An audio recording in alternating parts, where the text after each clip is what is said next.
Hello, Sir Ed. Ikin, good Hello. afternoon. Hello. Yeah. All our discussants are here na rin po, sir. And if you'd like, we can start admitting all the participants na. And then maybe we can start officially around 3:02, 3:03. I'm waiting for more participants. Sige, that might be good. Yeah. Okay. Yeah. We should try to keep to our time. Yeah. Sige. Ay, Miss Kayona, I'm not sure if I was muted kanina po. So, sige, before I start letting everyone in.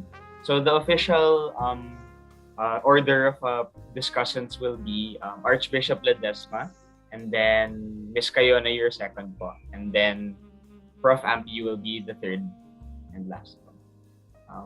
Feel free to take as much time as you need. And good luck to everyone. We'll start letting everyone in.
Hello, good afternoon, everybody. It's 3:05. I think we can now start our food systems webinar. Uh, a brief welcome from the organizing committee, the Ateneo de Manila University, Xavier University, Ateneo de Cagayan, Ateneo de Davao University, the Ateneo Institute of Sustainability, and the Sustainable Development Solutions Network. As you may recall, this organizing group started its work in organizing seminars on food systems in preparation for the United Nations Food Systems Summit, which was held in September last year. Today, in fact, marks 1 year since the first independent dialogue was held here in the Philippines, organized by the group. And you will see these reports are uploaded in the Facebook group, in the community page book group that has been started by this working group. This afternoon, we will be focusing on the issue of human rights and the right to food. This is the third in a series of webinars which we have held this semester to be able to focus on different aspects of the food systems. Without further ado, we'll now start. First and foremost, let me just remind everyone of the event guidelines.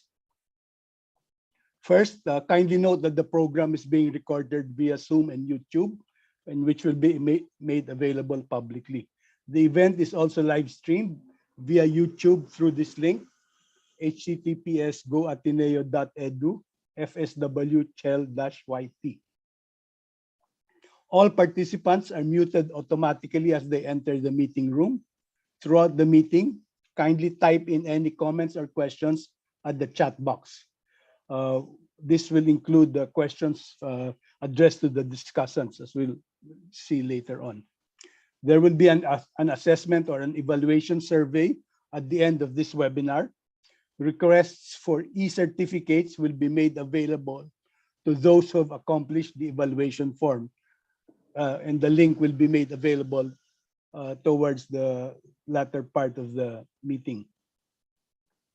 Can we now maybe start first with the opening prayer?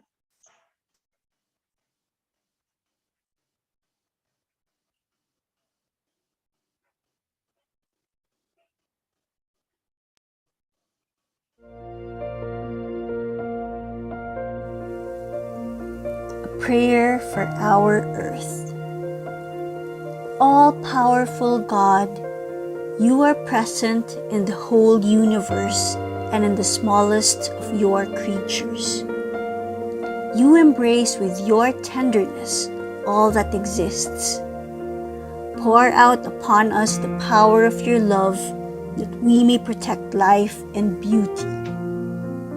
Fill us with peace that we may live as brothers and sisters, harming no one. O God of the poor, help us to rescue the abandoned and forgotten of this earth, so precious in your eyes. Bring healing to our lives that we may protect the world and not prey on it. That we may sow beauty, not pollution and destruction. Touch the hearts of those who look only for gain at the expense of the poor and the earth. Teach us to discover the worth of each thing, to be filled with awe and contemplation, to recognize that we are profoundly united with every creature as we journey towards your infinite light. We thank you for being with us each day. Encourage us, we pray, in our struggle for justice, love, and peace.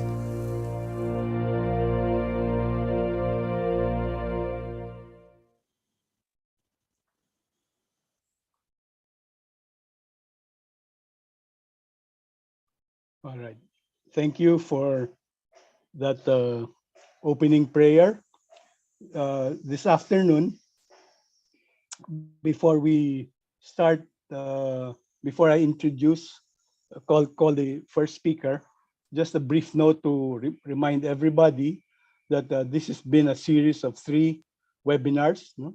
We've looked at, first in February, we organized a food systems webinar with Teddy Bagilat, and we looked at issues related to the environment, the ecology, and to indigenous peoples. And then we organized a second one in March 9, with Sunny Matula, president of the Federation of Free Workers. And we looked at some of the livelihood and employment issues, both for rural and farm and off-farm and related issues, no, in employment. Today, the third in this series, we are going to look at issues related to human rights and the right to food with Attorney Chel Jokno, who is the chairman of the Free Legal Assistance Group, no? Or FLAG as it's known. And these are all important, as this will feed into hopefully policy issues that can be brought up with a new administration, regardless of the outcome of that administration. And these are all works in progress, and hopefully this series of webinars will help inform public opinion as well as academe and people's movements and CSOs, as well as government agencies who are interested to look at food systems as a holistic way of being able to achieve comprehensive food security and nutrition, which is very important. And the right to food is really the starting point, if you like. No? People will recall that in 1948, the United Nations agreed on the Human Rights Charter, and the Philippines is a signatory to that document. Again, in 1974, the Philippines also acceded to the International Covenant on Economic and Social and Cultural Rights, which became effective in 1976, no, for all the countries that that agreed to it. No? And the question of the right to food is part and parcel of this document, no, this international treaty, if you like. So really, when we look at the right to food or the human right to food, it is really first and foremost a human right, and it is the right to feed oneself in dignity. I think we should emphasize that. No, it is this right to have continuous access to the resources that will enable all of us to produce, earn, or purchase enough food, and not only to prevent hunger, but also to ensure health and well-being. The right to food only rarely means that the person has the right to free handouts or to grants. Anyway, we'll see this as it unfolds today. To start, to start our webinar, I'd like to first call on our first speaker, who will introduce the webinar. Mr. Roel Rabanera is currently the Vice President for Social Development of Xavier University, Ateneo de Cagayan. He was previously Dean of the College of Agriculture in Xavier University. And prior to that, he was also Executive Director of the Asian NGO Coalition for Agrarian Reform and Rural Development in the 90s. Without further ado, I'd like to ask Mr. Roel Rabanera, Vice President for Social Development, to give us his introductory message. Roel?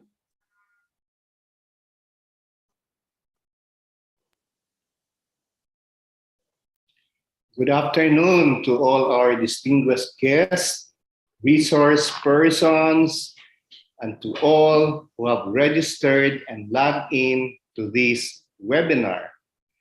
Maayong hapon sa inyong tanan.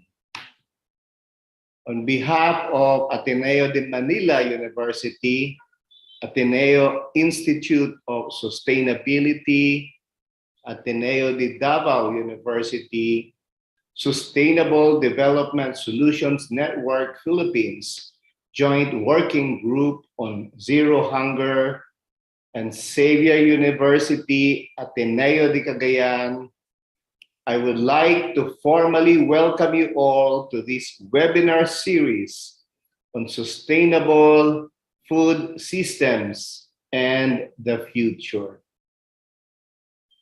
We started this webinar series in 2021 with various virtual conferences to increase public awareness on the challenges brought about by food insecurity and undernutrition, and to explore sustainable pathways in moving forward. This year, we have organized webinars with potential senators, such as Representative Teddy Bagilat and Attorney Sani Matula. Today, we are privileged to have with us online Attorney Shell Jokno, Chairman of the Free Legal Assistance Group, to reflect on these issues from a human rights perspective. It is recognized that everyone has the right to adequate food and freedom from hunger. This human right, however, is multifaceted, and institutions have approached this from different viewpoints. When problems arise, the immediate reaction for some is to ensure food availability. We experienced this during the initial months of the pandemic when households started backyard gardening or community food production. Everyone becomes a plantito and a plantita. Food accessibility is another major concern for those who do not have gardens to produce their own food. Farmers who have to sustain their livelihood will regard this as an utmost priority as well. Without buyers, their food products are left rotting in the field. The food value chain thus becomes an important consideration. The concern is not only production, but one needs to consider trading, transport, and delivery of food products. Given this producer and consumer relationship, market and pricing become highly significant. Thus, food affordability has to be considered and more often can become restrictive.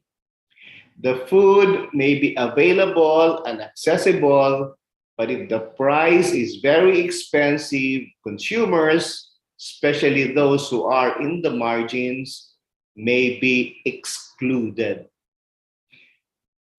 Food supply also has to be stable. That is, food should be available and accessible every day, the whole year round.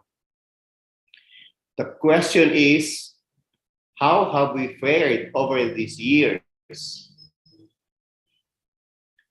Globally, FAO reported that there are 811 million chronically hungry people in developing countries in 2020. There are also 3 billion people who cannot access healthy diets simply because they cannot afford it. Thus, it is also vital that the food must be adequate. It must be healthy, nutritious, and culturally acceptable. We Filipinos have a long way to go. And why do I say that? A Filipino child born today is likely to reach only 52% of his or her future potential. 1 in 3 children younger than 5 years old suffered from stunting in 2019, being small in size for their age. Moreover, 19% are underweight for their age, and 6% of children below 5 years old are classified as wasted, being underweight for their height. It is in this context that the right to food is advocated as a basic human right. As early as 1996, the World Food Summit acknowledged the need for a human rights focus on ensuring food security. In 2004, the FAO Council, together with other institutions, including governments and civil society organizations, approved the voluntary guidelines on the progressive realization on the right to adequate food in the context of local food security. It takes into account a wide range of important considerations and principles, including equality and non-discrimination, participation and inclusion, accountability and the rule of law, and the principle that all human rights are universal, indivisible, interrelated, and interdependent. The rights-based approach to development issues in general is needed as it pursues total human development. Thus, the incoming administration can go a long way in integrating food security with other development concerns. Among the essential and commendable guidelines include having a peaceful, stable, and enabling environment in which individuals can feed themselves and their families in freedom and dignity. Establishing legal and institutional arrangements to ensure food safety and consumer protection. Integrating human rights education into school curricula and establishing safety nets to provide for the weakest segments of society. We are hoping that starting with this webinar, the right to adequate food in the context of local food security can be widely disseminated, discussed, and institutionalized towards realizing a hunger-free Philippines in the future. Magandang hapon po ulit sa inyong lahat.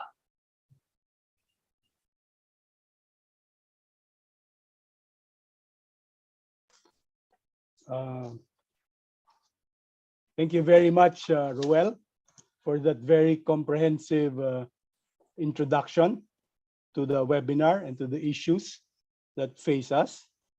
And we have seen that Roel has explained also the historical background of the issues, where it's coming from the first World Food Summit of 1996, how the right to food guidelines have been developed and approved in 2004 in Rome, and how the progressive realization of this comprehensive food security is left up to countries and to be able to execute and implement it. This afternoon, we are privileged to have three resource persons, or three discussants, as we call them in this webinar, who will be coming from different perspectives. One has, of course, a very deep understanding of issues related to the church, but has also had practical experience working with farmers and landless workers as an agrarian expert in his earlier life, if you like. The second discussant is really a student. It's a student leader, but who has had experience as a young person dealing with environmental issues.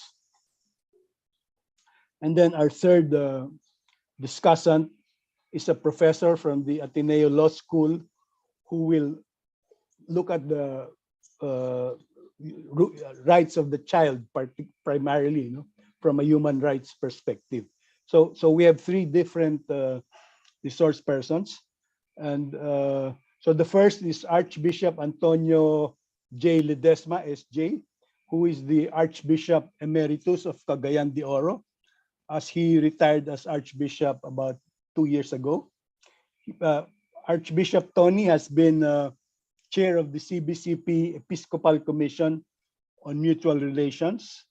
He is also a member of the Pontifical Commission for Justice and Peace. And he also chaired the Federation of Asian Bishops Conference Office on Consecrated Life. Is currently a member of the board of the Pax Christi International, and is also a member of the Tripartite Commission of the Bishops Ulama Dialogue Conference. He has had several publications too on various aspects, including basic ecclesial communities, and looking at the Mindanao, the issues of Mindanao from a interreligious perspective, and also with landless workers and farmers. It's my great pleasure to introduce to you, or call to the floor rather, Archbishop Tony Ledesma. Archbishop, please take it away.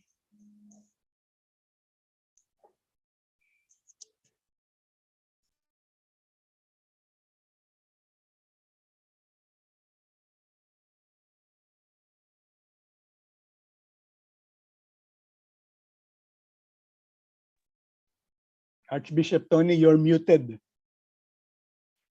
Mute, but all right. Thank you. Hello. Yes. Are you able to show the slides? Maybe can you show the slide? Okay, Kane, will you show the who's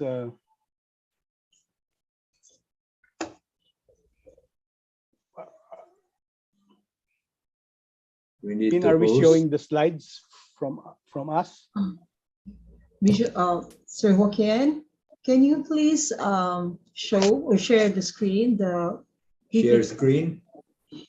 PPT that I sent to you? Thank you. All right. So they will have to be the one to do it. Huh? Yes. It doesn't move. Yes. Well, I'd like to show you. Can you hear me, my friends? Yes, yes. Can you Go hear ahead, my Tony. voice? All right. I'd like to share with you the situation now of this indigenous people community in Butong, municipality of Quezon in Bukidnon. Only yesterday and today we had the news that there was a shooting incident there when members of this community tried to enter their ancestral domain claim area in Butong, Quezon. And these are, do you see a picture here of their makeshift huts along the highway? And that is part of the problem that over the past 4 or 5 years, they have been along the highway because they were not allowed to enter into their ancestral domain claim area. The problem started actually much earlier with the Anglao community, Dato Rolando Anglao and his companions in the indigenous people community were laying claim to their ancestral domain area of more than 1,000 hectares. And actually, the area was being cultivated by the Chianti Development Corporation, headed now by Mayor Pauline Lorenzo of Quezon Municipality. But on December 31, 2018, the IFMA, or the pasture lease of the corporation, expired. And according to DENR and also the NCIP, it was clear that after the expiration of the lease, the land should go back to the ancestral domain of the Anglao clans. And that is part of the contention that after 4 years, they have not been able to reclaim their land. So in terms of food systems, the first right is not only the right to food, but the primary right for small farmers is the right to land. And this is an example of how the farmers peacefully were trying to enter after receiving their certificate of recognition as the rightful claimants from the National Commission on Indigenous People since last October 2021. And in fact, only last Monday, 2 days ago, there was a hearing at the Quezon Municipality Hall in order to try to clarify this. And NCIP Commissioner Alan Capuyan was there, side by side with Mayor Puling Lorenzo. However, and this is part of the problem, the NCIP chair did not indicate that he was ready to implement fully the entry of this Lumad community on the rightful claim after already 4 or 5 years of waiting. And so only yesterday, Tuesday, there was the attempt of this Lumad community to enter and legally into their area, but they were met by gunfire. And from the Blue Guards, there were 5 people who were wounded, who were hit. And part of the visitors that were there at that time was Mr. Leody de Guzman, one of the presidential candidates today. So the issue now has become nationwide. And I think it's just as well that we discuss it here also in this webinar community, that the questions that are raised is really, how can the IPRA law, Indigenous People Rights Act, be fully implemented to help the Indigenous people communities attain their ancestral domain areas and to be able to provide food for themselves and the wider community. In fact, that is still part of the problem, that first to reclaim the land. Again, we are told that even earlier, this group had already been able to reclaim parts of their land, and yet now they are still in a situation of not able to really provide enough means for support for the development of their communities.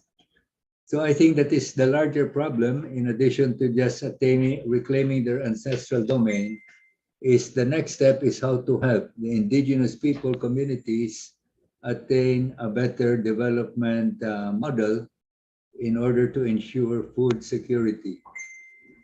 One of their leaders mentioned earlier that the 2 factors that the Lumad communities usually have is they have so much land and they have so much manpower, and yet they're not able to produce enough food for themselves because they lack, in a sense, the capital, and they also lack perhaps the management skills in order to bring about their own food security.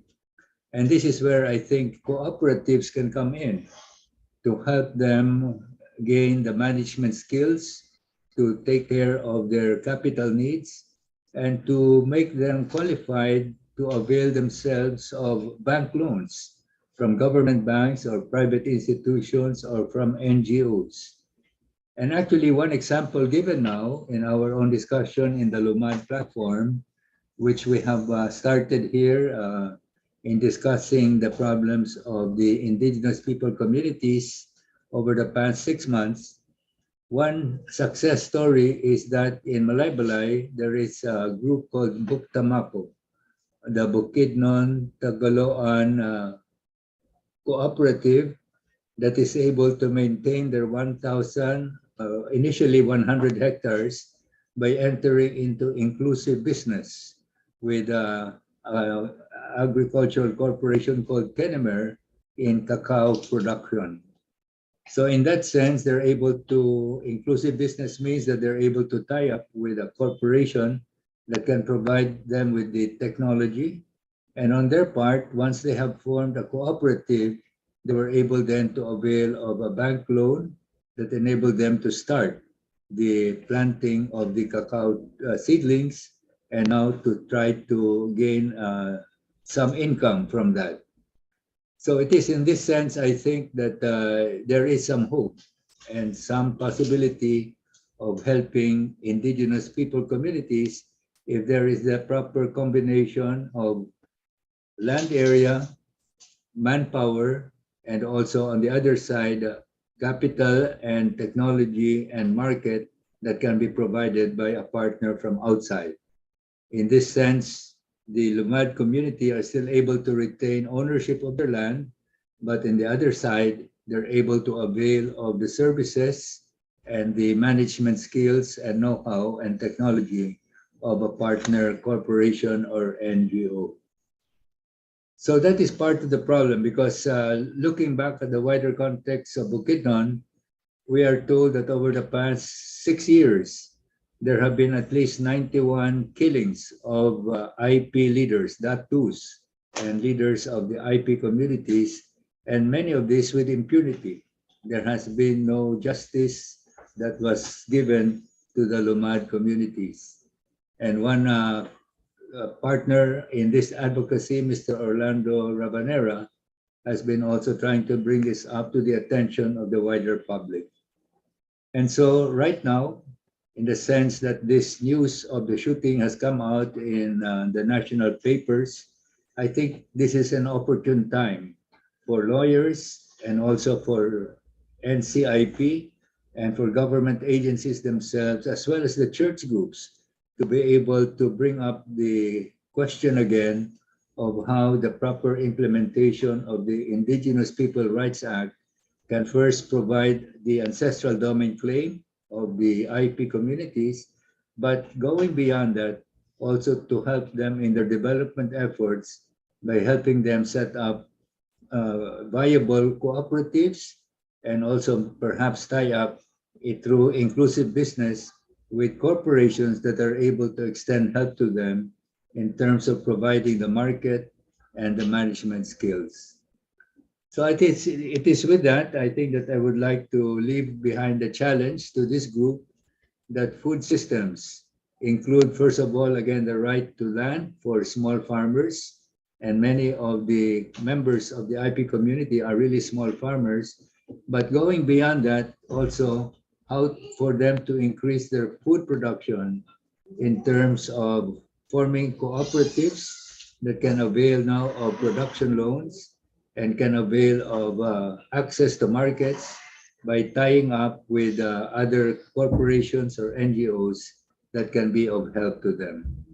And the example, I think, of Buk Tamako in Malaybalay is one concrete example that this can be done with a proper mixture of business on the one hand, helping now small farmer IP communities.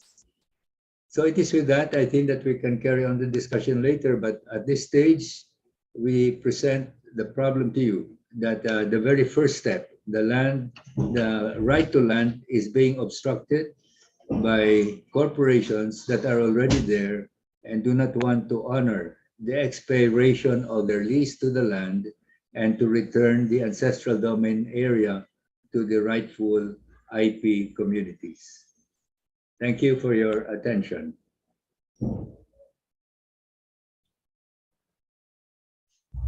Thank you very much, Archbishop Tony. I'd just like to remind the participants, if they have any questions or queries, they can put them in the chat box, and we can take them on during the open forum. And we can, once we are done with the first round of speaking. Thank you, Archbishop Tony, for that very enlightening presentation. Yes, indeed, in the headlines today, we saw in some of the newspapers that there was an allusion to this incident because President to be or wanting to be President Calyodi was in that group. No? Okay, now for the second discussant, let me introduce to you Miss Samantha Kayona. She is the incoming president of the Student Council of Ateneo de Davao University. The University Student Council is called the Samahan. She was previously the Secretary General last year, but for this coming school year, she is the incoming president. She has had experience in organizing a youth environment forum called the Eco Summit 2020 and 2021, with more than 300 youth advocates all over the country, came together to talk about environmental issues. She is also the executive director of Sibol Kidapawan, a youth organization in Kidapawan, North Cotabato, that aims to lead programs rooted in its three key advocacies: the environment, social awareness, and youth empowerment. She was also the chairperson of the Council of Class Presidents of Ateneo. And with that, I'd like to ask her to give her intervention. Miss Kayona, please, you have the floor. Good afternoon, sir. I'd like to share my screen. Wait lang po. Ayan. Okay. So, good afternoon, everyone. Maayong hapon sa tanan. I am Sam Kayona, Student Council President of Ateneo de Davao and an incoming fourth-year environmental science student. So my talk on the issue of human rights and the right to food will be through the lens of the environment. So disclaimer lang po muna, I am not an expert yet. So I'm still a student and I will just be sharing a few points that we've discussed in the classroom sa inyong lahat. So in our course in environmental science, it is always emphasized by our professors that the issues of the environment will always be linked to the issues on food. Ang issue ng kapaligiran ay may kaugnayan sa issue ng pagkain at ng agrikultura. All of us have the right to food, to clean and safe water and air, and all these are dependent on the health of our environment. Because of this, the fight for the environment will always be a fight for human rights. Ang laban para sa kapaligiran ay laban din para sa karapatang pantao. With immense environmental concerns and problems on how our resources are managed and controlled, until when can our environment support the needs of the population? Just last week, I'm sure some of you know about the protest of scientists in different parts of the world. So the hashtag Let the Earth Breathe trended all online worldwide after protests from NASA scientists and advocates from all over the world. According to their projections, humanity only has 3 years to change our ways to stop the irreversible effects of climate change. That's why they call for governments around the world to put up extreme policies to shift energy dependence to renewable kinds and make companies accountable for their immense negative environmental impacts. Nakakatakot isipin na ang climate projections ay hindi bunga ng science fiction. Instead, these are products of science and research, and today we are experiencing some of it, and our food production in this aspect is the most vulnerable. So in the recent research, for every degree Celsius global temperature increase, global mean rice yields will decline by 3.2 to 3.7%. This is a big blow to the Philippines, an agricultural country that is dependent on rice. Sa mas mainit na mundo, apektado ang crop production.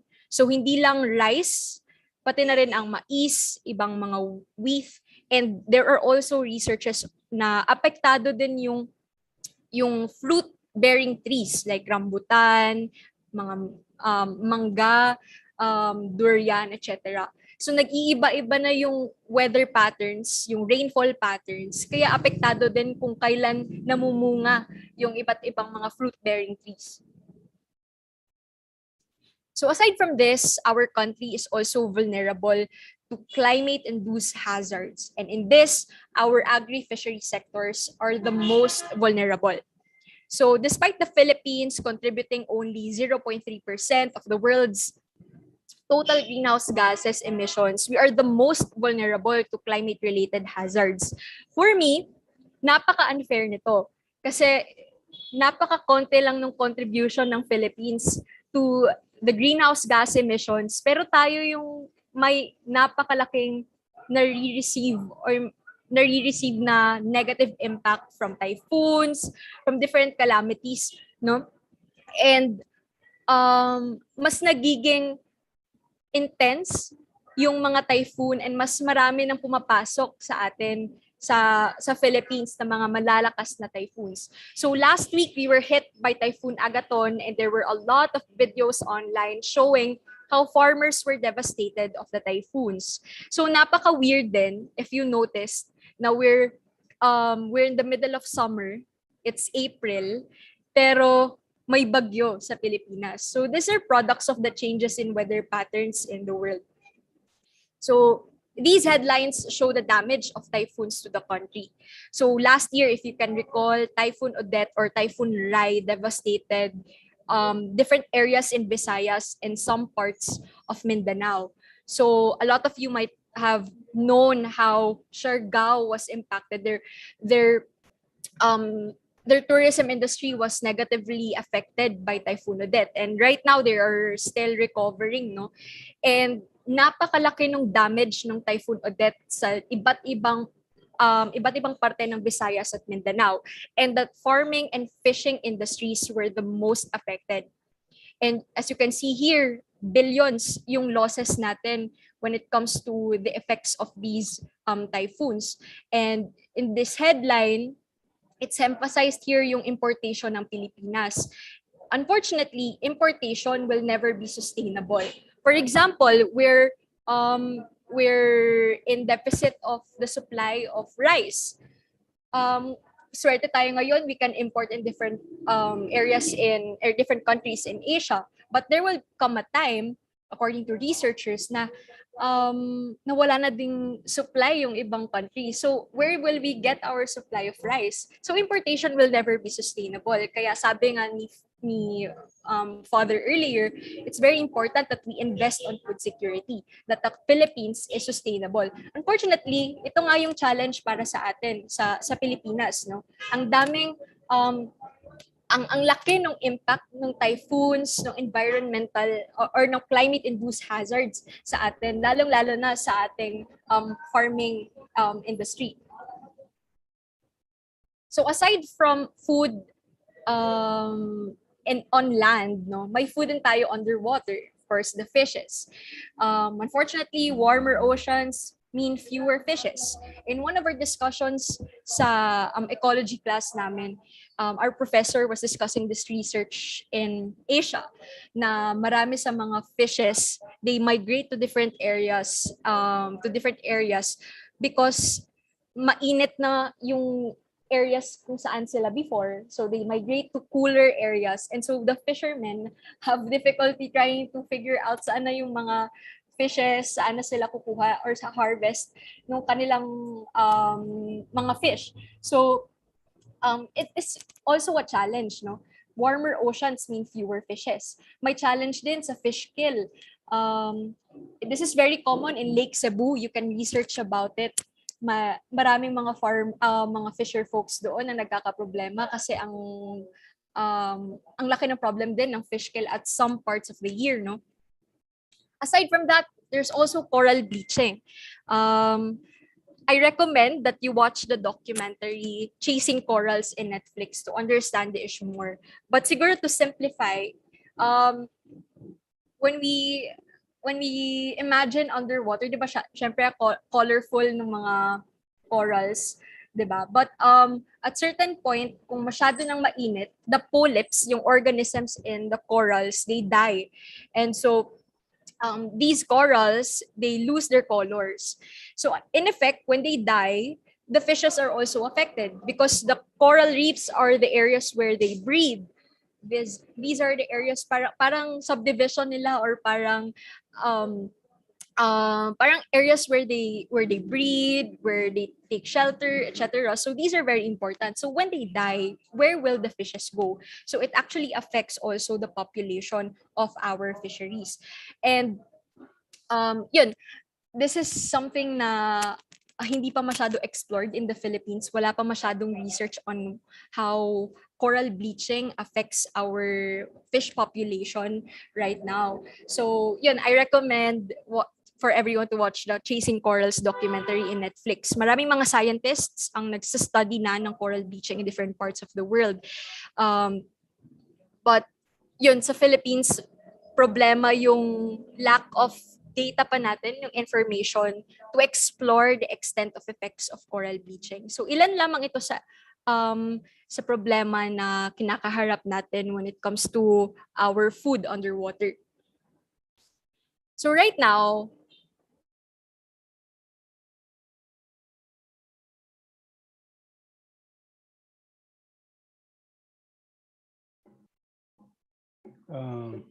I think naghang si Sam.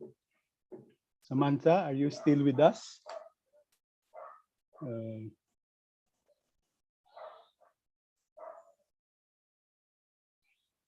Seems that she's having problems with her internet, and but we have heard some of the key issues that she has raised. No? I hope she's able to rejoin us, but very quickly she looked at the issue of food production from an environmental perspective, and then the issue also of agri-fisheries, and as well as from the ocean, from marine fisheries perspective. And the last thing she mentioned was the coral bleaching, which she's saying still has to be further studied. All of these are very valid issues from an environmental perspective on the food and food production. She also mentioned how that food just mere importing food is also unsustainable. No?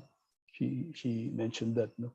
So this is also a key issue that can be discussed, since in fact food importation in the Philippines is not limited to rice alone, as you have seen, that other aspects of food, other areas of food importation have been allowed by the government since last year. Let's say, for example, the issue of pork importation, partly because of African swine flu, and then the question of also importation of fish. You will recall there was a lot of galunggong and some other fish that is imported from China. And then there was also the issue recently of importation of sugar. The government has also allowed sugar importation when there is a lot of domestic production of sugar. So these are some of the government importation policies of the current administration, what has been done.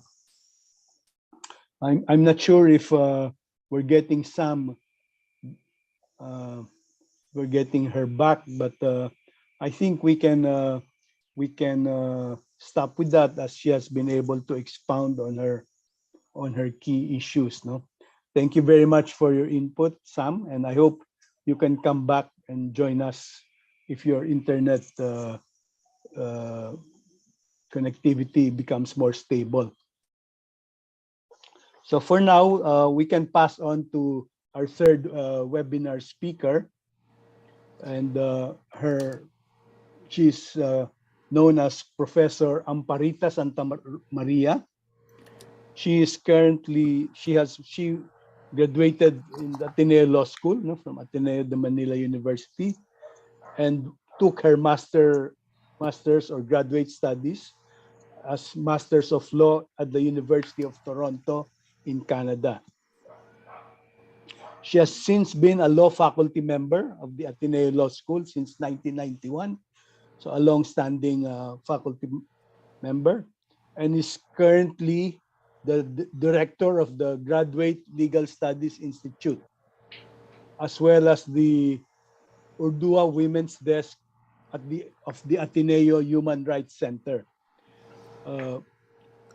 Professor Santa Maria is also a member of the Humanitarian and Human Rights Law Department of the Philippine Judicial Academy. Without further ado, I'd like to ask Professor Santa Maria to take the floor. Okay, thank you. I will just share my screen.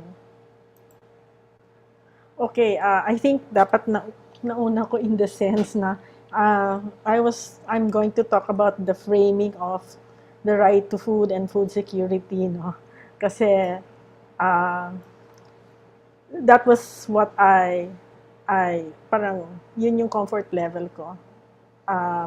And I was asked to give a 5 to 7 minute talk. So I just thought that i-frame natin. So siguro yung sinabi kanina nung ibang speakers, uulitin ko, i-frame ko lang siya, no? So I'll start, no? Okay, so yung food security, no? You see the nomenclature is food security, no? Hindi siya agad right to food, no? It's hindi agad framed as human right to food, no? So yung UN FAO uses the definition on food security adopted in the World Food Summit in 1996 and affirmed in the 2009 reform document. Okay, so the food security as a term, it used to focus on the only the adequacy of the food supply for consumption. But in 1996, the definition already focused on the importance of nutrition as an underlying determinant of health. And food security, of course, is also linked, no, to food safety, which is also linked to health. So you can see the practical application of the principle that human rights are interrelated. Okay, so is food security a human right? So how do we treat food security in order to better respond to this problem? Do we put it as a human rights issue? Is it a human right? No? Or are governments more threatened when you frame it as a human right? Or are they more comfortable with just the term food security? So, Ziegler, the first UN Special Rapporteur on the right to food, has affirmed that the right to food is a human right because it protects the right of all human beings to live in dignity, free from hunger, food insecurity, and malnutrition.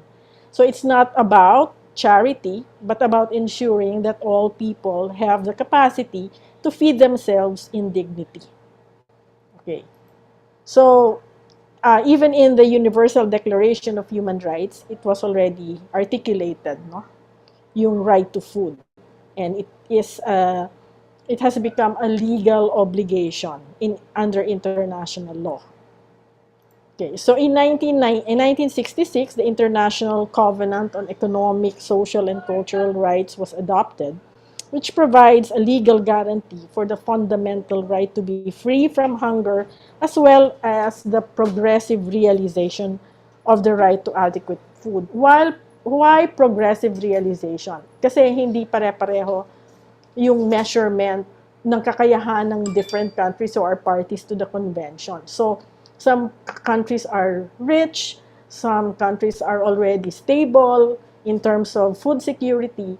So, yung economic, social, and cultural rights, sinasabi nila, there should be a progressive realization. It's not an excuse that you do not have the means.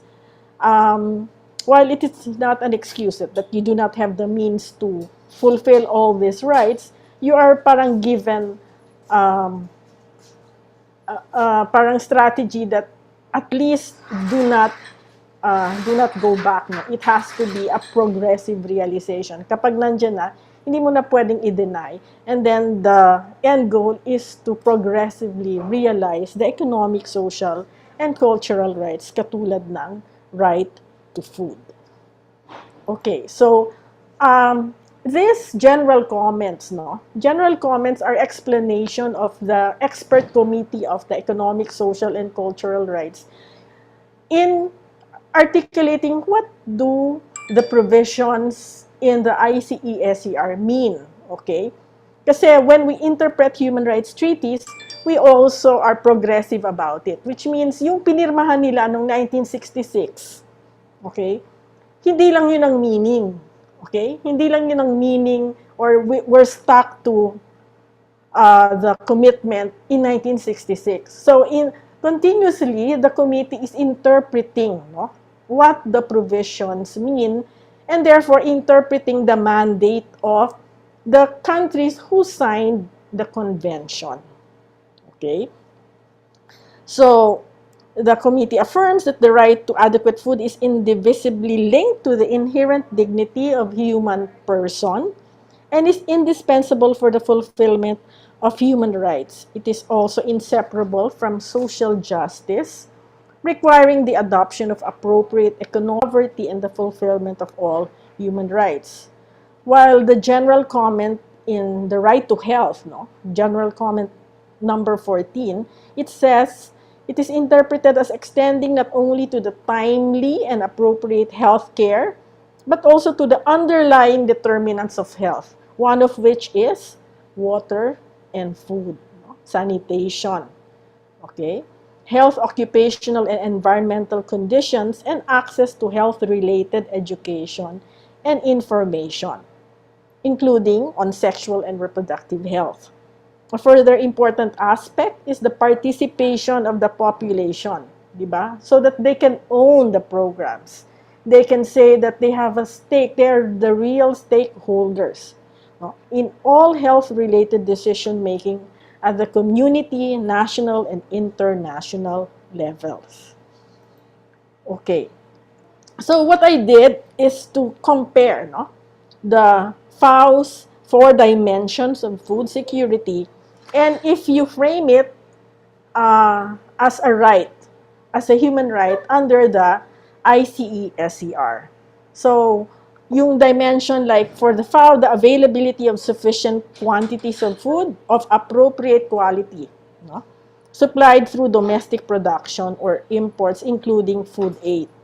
Now, when you say availability as a human right, in a human rights frame, it refers to quantity, quality, sufficient to satisfy the dietary needs of individuals, free from adverse substances. Okay?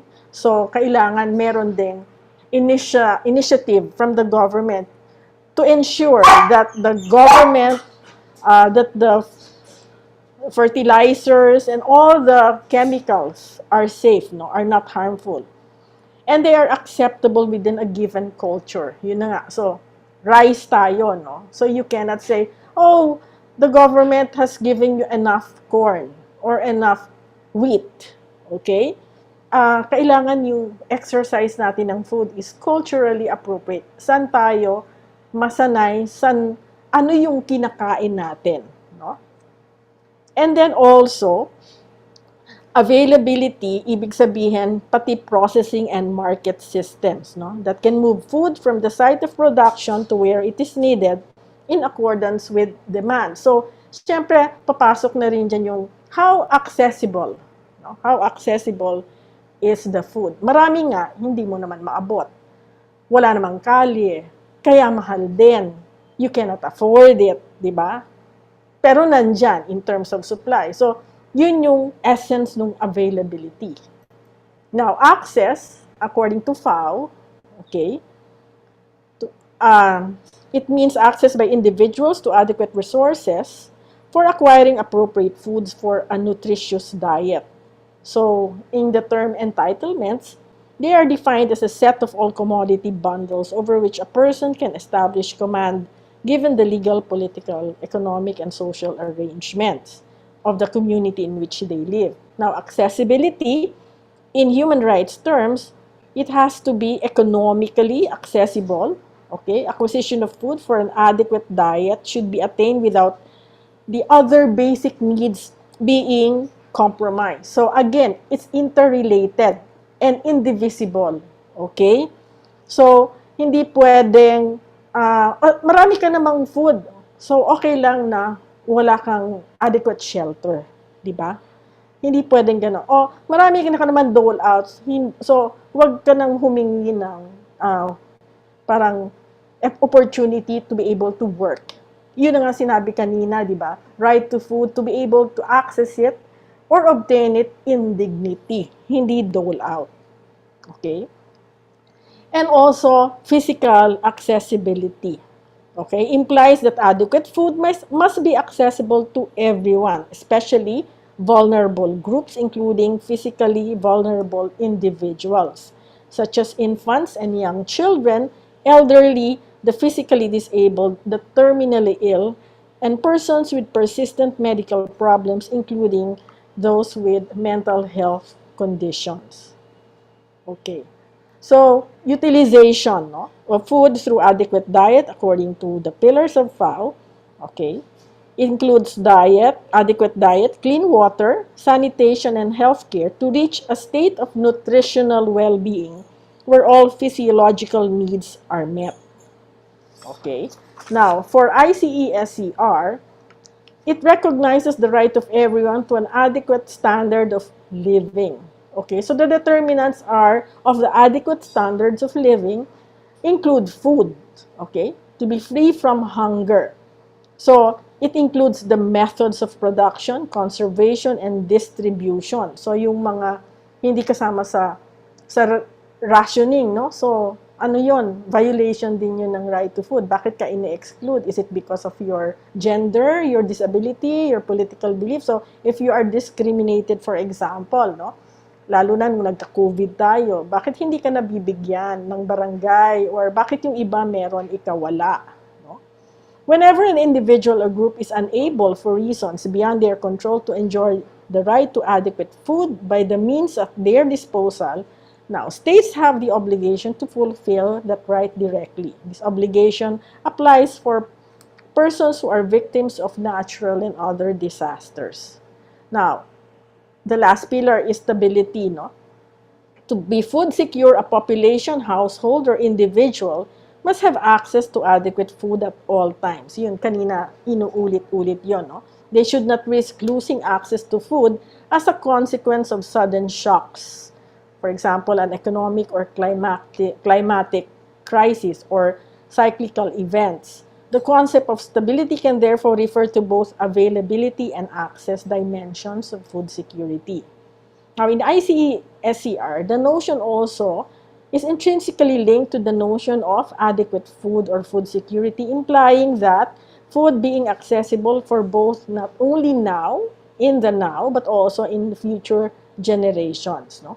So the precise meaning of adequacy, to a large extent determined by prevailing social, economic, cultural, climatic, ecological, and other conditions, while sustainability incorporates the notion of long-term availability and accessibility.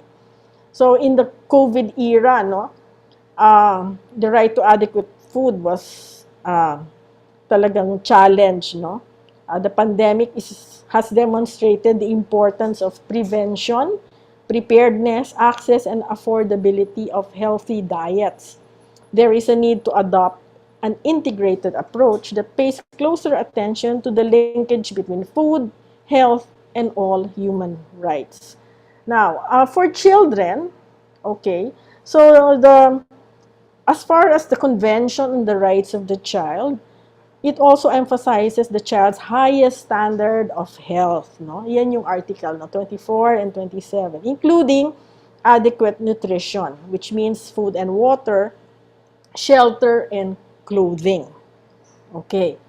And since the invitation mentioned stunting, I just want to pose this as parang not a solution, but this is really a problem. No? I'm teaching gender and the law, and one of my students reported on the stunting problem also in BARM. No? So I'd like to parang throw this out, no, there in the webinar on focus on stunting. No? So the World Health Organization defines stunting as low height for age.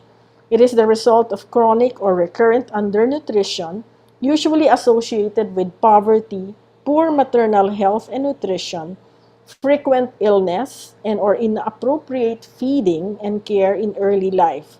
Stunting prevents children from reaching their physical and cognitive potential. So, in a study by World Bank entitled Undernutrition in the Philippines, childhood stunting is considered as one of the most serious but least addressed problems in the world and an even more pressing issue in the Philippines. And as mentioned a while ago, around 30% of children under 5 of age are stunted, considered high for its level of income and high compared to most of its neighbors. So the Philippines' rate of stunting places it fifth among countries in the East Asia and Pacific region with the highest stunting prevalence and among the top 10 countries globally with the highest number of stunted children. So according to the study, in some regions, the level of stunting exceeds 40% of children under 5 years of age. This is true in the Barm area, Mimaropa, Bicol, Western Visayas, and in rural areas, children are more likely to be stunted than their urban counterparts. So among the primary causes of undernutrition are poor infant and young child feeding practices, ill health, low access to diverse nutritious food, inadequate access to health services, unhealthy household environment, and poverty. So we have a law, Kalusugan at Nutrisyon ng Magnanay Act, no, RA 11148, hopefully in 2018. No? You can see there. And hopefully, this will help, no, especially in the Philippine Plan of Action for Nutrition, where the target is to reduce the prevalence of child stunting from 33 to 21% by 2022. So that remains to be seen, no? With interventions focused on the first 1,000 days. So I'm citing a PEDS study. So why, and they in turn are citing the National Nutrition Council, no? The first 1,000 days of life refers to the period of pregnancy up to the first 2 years of the child. This period during which key health nutrition, early education, and related services should be delivered to ensure the optimum physical and mental development of the child. This is also the period which poor nutrition can have irreversible effects on the physical and mental development of the child, consequences of which are felt way into adulthood. Okay, so some of the challenges identified here by PIDS, no? For those, yung na-identify nilang LGUs with high stunted children, there's difficulty or a challenge in aligning LGU priorities with achieving national targets, inadequate data collection, no, for priority setting, and limited local resources for investing in health and nutrition. So ADB also, they have many recommendations, pero I'm just putting there two, which is addressing the underlying determinants of undernutrition through a multi-sectoral effort. Kasi nga if you look at human rights, they are indivisible and they are interrelated. So kailangan yung effort multi-sectoral, so holistic, no? And ensuring that nutrition is one of the key priorities in the agendas of both the executive and legislative bodies in the municipalities. So I hope I have contributed something. Thank you very much. Thank you, Professor Santa Maria. It's been very focused and concise, no, your presentation, which we truly appreciate. You've been able to take us through the FAO policy brief on food security, which should really be understood, much more understood broadly by everybody, as well as some of the provisions in the International Covenant, Convention on the Economic, Social, and Cultural Rights, which has to be highlighted, especially those articles, and also as well as the articles on the health side, on the right to health. Also, we saw the problem of stunting, which is a real problem, no? Stunting and wasting actually, although we have a bigger number of stunted children. That's why we always feature prominently when who are the bottom countries in the world that have a high stunting rate, and the Philippines is always quoted, no? But it is really very disturbing what we've seen, that 1 out of 3 children in the Philippines is stunted, no? And this can really have we do not want to have a new generation of Filipinos who are second class, no? Because of they have not been fed adequately or nutritiously, especially in their first 1,000 days, no? The first 3 years of life, no? So thank you very much, Professor Santa Maria, for your inclusive discussion on the matter. So if there are again any questions on any of the 3 discussants, please include them in the chat box, and we will compile these and bring them up accordingly during the open forum. At this point, we'd like to we have received a message from the Chief of Staff of Attorney Chel Jokno that they are not able to connect also from where they are in Negros Oriental at the moment. And their proposal is to provide us with a video recording which can just be circulated to all the participants of this webinar, no? This is a most unfortunate situation, but it's not under our control.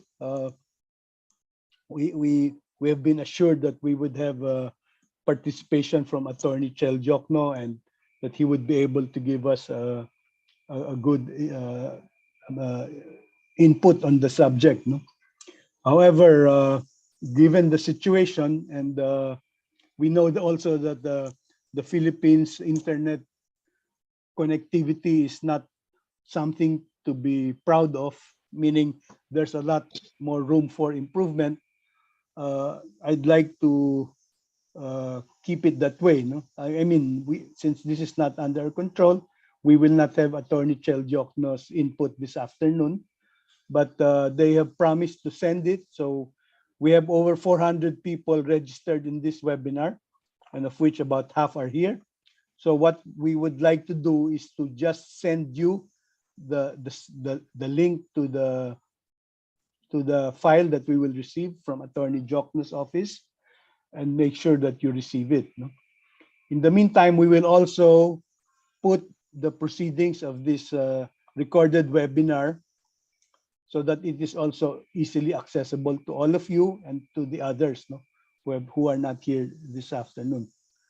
With that, I would like to suggest that we proceed to an open forum on the issues of the 3 discussants as they've been shared with us this afternoon. Also, we are still accepting questions for Attorney Jokno, which we can forward to his office, and hope that they can also address those subsequently. But for this afternoon, we've heard from three diverse perspectives. The first from Archbishop Antonio J. Ledesma, SJ, who showed us the plight of the indigenous people in Bukidnon, this Manobo tribe who is trying to gain access to their land, no? Which as part of the right to their land, which is in the legal, which is in the part of their ancestral domain. And we have seen how the company or the group behind is resisting that, no? But we can see that it is very important that the right to land and the right to food are so interrelated, no? Because access to land and access to food have to go hand in hand, no? Food production has to take root ultimately in the land, obviously. So we also saw that the farmers and the indigenous peoples there would benefit from a development paradigm, no? Sustainable food systems development paradigm, which can help the indigenous group, the tribal groups there, to be able to develop properly their land, as well as obtain more financial and technical resources, as well as access to market. No? We've seen that in Archbishop Tony's presentation. From Sam Kayona, we also saw that it is important that we look at food and food security from an environmental perspective, and that because they're all interrelated, no? The environment, the food, nature, and the impact on the environment are critical, no?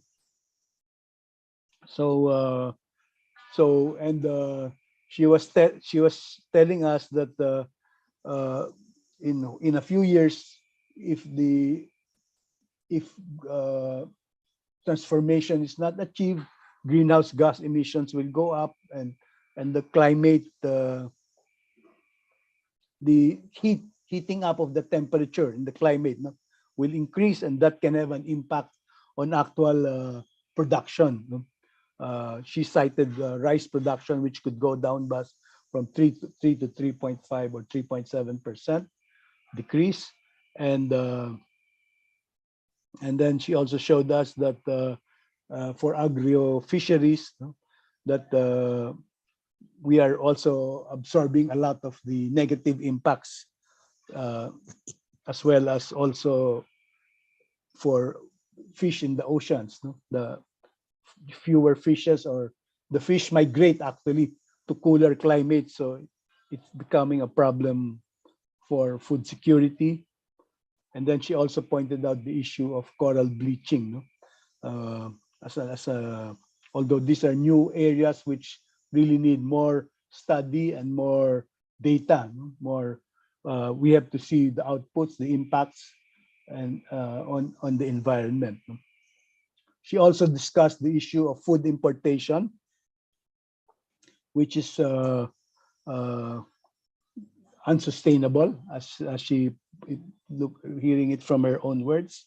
And this lack of sustainability we see in different aspects. No? Importation of rice, importation of pork, importation of even chicken at one point, and recently importation of sugar. No? Because all these have an impact, obviously, on domestic production. No? And so these are some of the issues raised so far, and we'd like to be able to hear and see if there have been questions raised from the chat box. Kin, will you be able to assist us and bring out some of the questions that have been raised so far?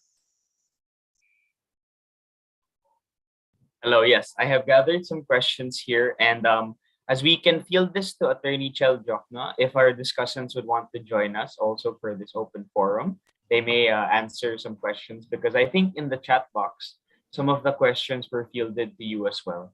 So maybe we have time for a few questions. I have here one from Miss Christian Oriana. I think this is fielded to Professor Ampi, but anyone can answer. What are your thoughts on the inclusion of panatang makapalay in the flag ceremonies in schools? Yeah, I think hindi naman siguro siya substitute do sa panatang makabayan, no? Kung dagdag siya.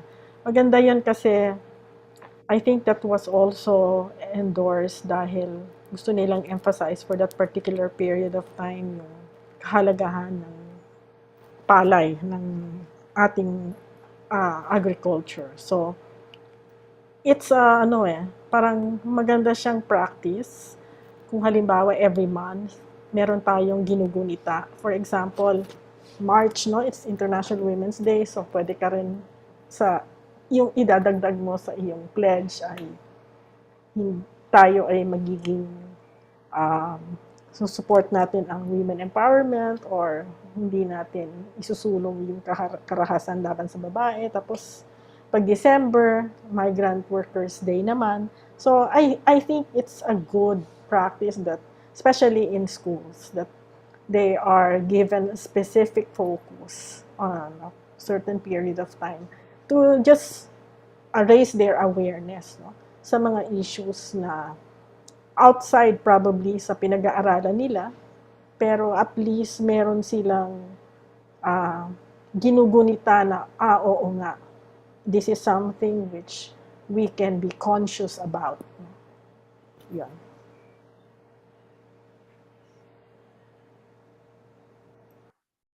Thank you, Prof. Kin, are there other questions that have been fielded in the chat box? Yes, there are quite a lot actually. This one is not fielded to anyone, but as the question is targeted to the youth, the question is from Anonymous. How can the youth be empowered to engage in human rights advocacy activities when red tagging is rampant nowadays, especially in social media? Sam, you want to crack at that question?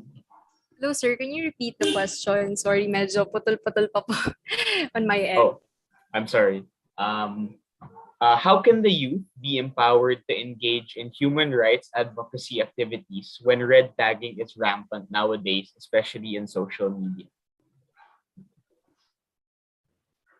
Well, the first step po, kung when I started to engage na to different events, different engagements, I started in just attending webinars and just attending the small events in my locality, in my barangay, in the organizations in our city, in Kidapawan.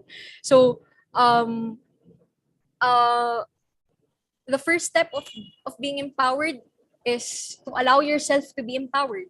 So you engage, you start these conversations to people, you allow yourself to be educated through watching different videos online. That's where I started also getting into the environmental advocacy. So napakalaking problem din yung red tagging, and to be honest, it really intimidates a lot of people, no? But for me, when we, siguro example na lang sa experience ko, when we were fighting against this proposed mining in Tampakan in South Cotabato, kasi may advocacy kami. It's called Tayo Tayo para sa Tampakan. It's against the proposed mining, gold mining in Tampakan, South Cotabato. Marami din yung maraming mga messages na kami nare-receive na asking us to stop our campaign kasi baka kasi may mga threats to our security, ganun na lang. So may mga threats to our security. But what we did was we connected with different people. We consulted with lawyers who can protect us, who can advise us on what we can do legally, and also on what we can pursue also with our projects further, and in informing more of youth advocates and volunteers during the time on what to do in response to the threat. So wala pa naman akong na-experience na red tagging, but my close experience was that during our advocacy against mining in Tampakan. And what we did was we consulted with lawyers, we consulted with experts who can help us with advices on how we can respond to these issues. So yun yung experience ko and yung ginawa namin during that time. Thank you, Sam. Archbishop Tony, would you like to add to that, or? Yes, in fact, in this present situation of the IP community in Butong, during the hearing with the mayor there and the NCIP chair, it was brought up also in a implication way by mayor that the protesting IP communities may be infiltrated, and that therefore there is some kind of red tagging of the whole community. And that in itself is certainly a slur on the meaning of, first of all, it's a diversion of the real issue about the claim to ancestral domain. And in a sense, the rightful owners here should make clear that they are there without using any arms, and they are protesting in a legitimate way, and in a sense that should be acknowledged and recognized by everyone. That's why they're now asking also even for the military presence there to be sure that there is no violence against them. So I think, yes, red tagging can be a barrier to food security. But on the other hand, the real culprits here are those perhaps who are bringing out the tagging instead of the ones that are working for food security. Yes, thank you, Archbishop. Professor Ampi, do you have any views on this? Or Yeah. Well, we have kasi an internship program, no, in Ateneo Human Rights Center, and since Ateneo one, parang nareg-tag siya dati. So parang mas naging inquisitive yung mga military dun sa areas kung saan pumupunta yung aming mga interns. And tama yung sabi ni Sam na it has a chilling effect, no? Pero yun na nga, usually yung Human Rights Center kasi pagka halimbawa merong mga ganyang problema, yung kung may available na tinatawag na QRT, no? Quick Reaction Team, para matulungan yung mga may tanong. So parang makikita mo dito the importance of knowing the law, no? Kasi at least armed ka na kung ma-confront ka rin. And sometimes they also back out a little pagka alam nilang, uy, hindi natin to pwedeng just takutin, no? Because they know their law. So parang ganun. And from a human rights perspective, again, the obligation of the state is not only, again, to protect you against state agents, no? But also people who might harm you in the exercise of your rights. So it has a vertical and horizontal aspect. So hindi pwedeng sabihin nila na, hindi naman kami ang nangharang sa inyo, nangharas. It's a private person. But, when you exercise your right, you have the right to believe that I can exercise this freely without any interference. First, from the state, and second, from people who want to harm you. So, pati yun, obligation din yun ng Estado. So, tama yung sabi ni Sam, pag-aralan natin mabuti kung paano yung rights natin naka-frame talaga sa human rights, kasi iba talaga yung alam mo. I think naglalakad ka pa lang and you know what your rights are. Kahit papaano medyo maiibsan yung fear, yung parang chilling effect, and kahit papaano you are armed with a knowledge, no? That's why information is also a human right, with the knowledge of your rights and that what the obligation of the states are in your favor, di ba? Ano yung pananagutan nila kapag may nangyari sa iyo. thank you very much, Professor Santa Maria. So I think we have had very good responses from our three panelists on this issue. Kin, is there another question that has been fielded, or? Yes, maybe we have time for maybe one more question, as it is already 4:33 p.m. Sige. Okay. Maybe we can take this question from Mr. Oliver Oliveros. Okay, it's quite a long question, but let me read it. Making nutritious food available for all is a challenge. While new technologies are being used to enhance nutrient content of some staple foods, such as biofortification or resorting to mass production of foodstuff. However, such practices meet strong opposition from some sectors, saying these options are not necessarily environment friendly nor healthy. From a right to food perspective, how can we reconcile short-term and pressing needs of feeding millions of people and the longer-term aspiration of ensuring a healthier environment? So I think the question is really is mainly talking about environmental friendly practices. And if anyone would want to have a crack at answering Mr. Oliver's question.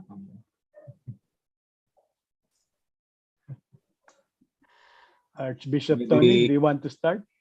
I could venture by saying that this is also related to the movement for sustainable agriculture, but also for organic or natural agriculture.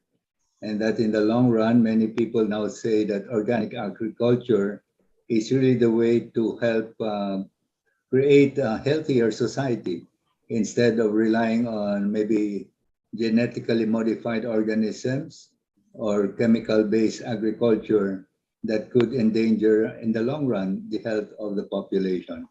So it's a matter of balancing, as the question itself puts it, short-term goals or long-term effects of organic agriculture and sustainable development. I myself would feel that we should move into that idea of organic agriculture in the same way that we're also moving into climate change possibilities, like shifting from fuel-based kind of production to more sustainable sources of energy that we can tap. And I think the Philippines has a lot of natural resources that we can depend on for this. Okay. Uh, uh, Sam, do you have any views on this? Hello, sir. To add sa input po ni Mr. Antonio Ledesma, siguro for the youth who are here, I think it's best that we take the time to discern who are we going to elect this May 9, because I think we need more leaders who can advance the idea of environmental protection in our policies and programs in the Philippines. And so far, konti pa lang yung mga leaders natin na very vocal on food security, on organic agriculture, on pursuing this balance sa agricultural sector natin. So I think we need to invest more on studying who are we going to vote this May 9, because our votes will be very important. So yun lang po. Thank you, Sam. Professor Santa Maria?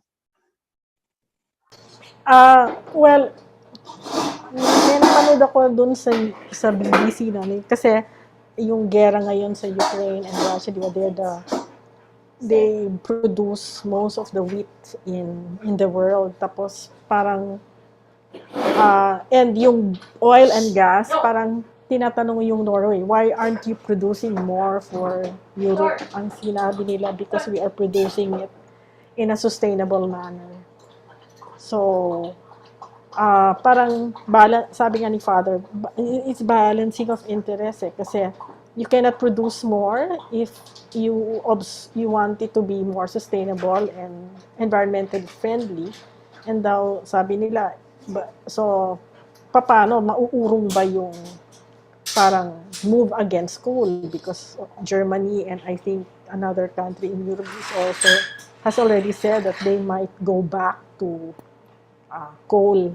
So, yun yung hazards talaga, and parang you juxtapose that with how many will suffer if you do not produce the right quantity and the amount for a certain period of time, as against how long can you sustain that and how yung harmfulness sa environment. I don't have the answer, but it's really a balancing of interest. And pero yung leader na sinasabi ni Sam, kailangan talaga makita niya na it's a balancing of interest, no? Hindi lang may tunnel vision siya na ito lang, wala akong pakialam dun sa ibang aspects. So yon, mahalaga yon na may ganung kang klaseng pananaw para yung decision mo rin is calculated, no, for the benefit of the majority of the people. Okay, thank you very much. I think Kin has informed us that our time for the open forum is done, since we have limited time. So I'd like to thank the three discussants for their inputs.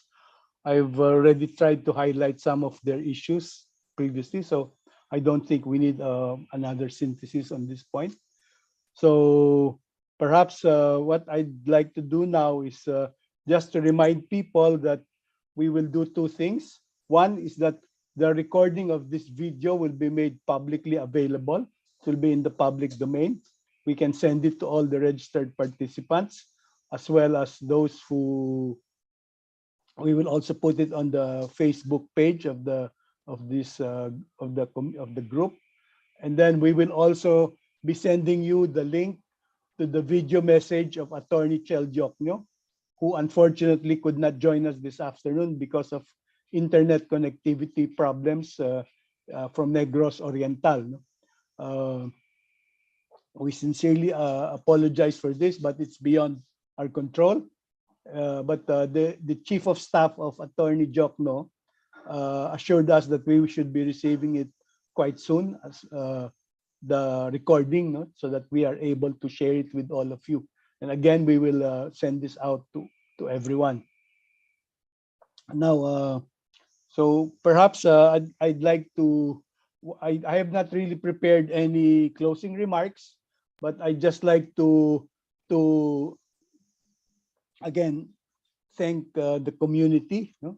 Especially the Ateneo de Manila University, the Ateneo de Davao University, the Ateneo Xavier University, Ateneo de Cagayan, the Ateneo Institute of Sustainability, and the Sustainable Development Solutions Network of the Philippines for organizing this webinar.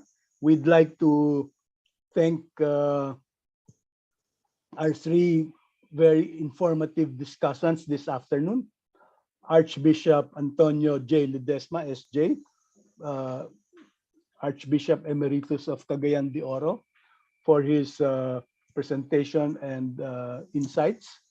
We'd like to thank Sam or Samantha, as she's called, Kayona, for her experience as a student organizer doing confronting ecological issues, and pointing to us some of the pressing issues that we should look at in the short term and in the long term. And we'd like to also give our thanks to Professor Amparita Santa Maria of the Ateneo Law School and the Ateneo Human Rights Center for giving us a comprehensive and detailed view of the food security policy and the International Convention on the Economic, Cultural, and Social Rights discussions on the issue, which provided a very detailed and a very focused discussion on the subject. No? We are most grateful to them for their generosity in terms of their time and their talent in sharing this with us. And we would like to invite everybody to fill up the post-assessment form so that an e-certificate can be issued to you. It is contained there in the chat box. No? And we'd like to thank Kin in assisting us in moderating raising all the questions for the open forum this afternoon. So on behalf of the working group on SDG number 2, we'd like to thank all of you for your participation this afternoon. And we'd like to also ask all of you to vote, to think properly and vote wisely for the May 9 elections. We have exposed you to a series of issues over the last 3 months, hopefully to help enlighten and inform your decisions when you go out and vote. Every vote counts, as we know, and we hope that these series of food systems webinars which are going to be available and are already available in the public domain, can continue to, pwede niyong balikan to, no? You can look back at some of these issues in the process. No? So without further ado, I'd like to thank everyone for their time and please look out for our futures webinars. No? We are hoping we will be able to mount one in June, but we still have to discuss it. So thank you very much and good afternoon, everybody. Ken, back to you.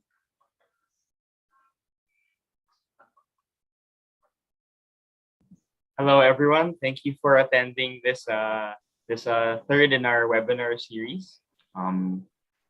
Meron ba raw group photo? May nagtatanong.